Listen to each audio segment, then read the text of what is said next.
In this section, we're going to cover two elements in setting a suspension: ride height and rake. Ride height is really important on cars that have a lot of aerodynamic force or underwings like an Indy car. And it's still important in sports cars because they're getting quite a bit of flow into the car. But the ride height is the distance from the ground plane to the bottom of the car, usually measured at the front axle and the rear axle. And the difference between the two we call the rake.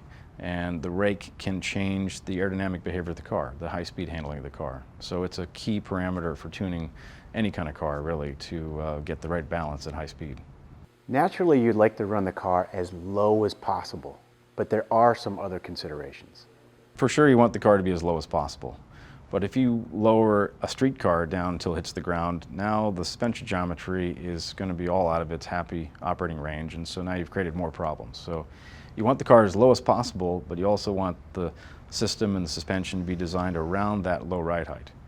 So for sure, you'd like the car to be just touching the ground at the highest speed, to the highest loading condition on track, and not be dragging on the ground, because now it'll slow down. So you try and lower the car as much as you can before it's going to hit, given everything else that you're tuning in the car.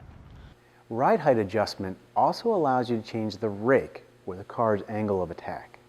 Well, rake, as I said, is the difference between the front and rear ride height. And so positive rake would be the rear higher than the front. And you might want to do that if you want to move the center of pressure of the underwing, the aerodynamic forces, forward to reduce understeer, because that would put more pressure on the front tires and reduce high-speed understeer.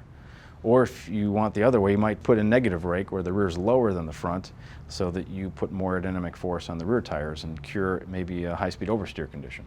So you're using the rake to tune the aerodynamic balance of the car by moving the center pressure forward or rearward.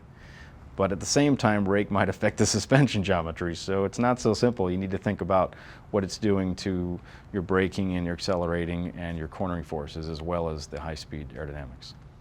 A weight jacker is a tool we use to adjust the right rear corner weight and ride height on the Indy cars. The weight jacker basically gets taller and shorter, and thereby cranks up the height and the load on the right rear corner.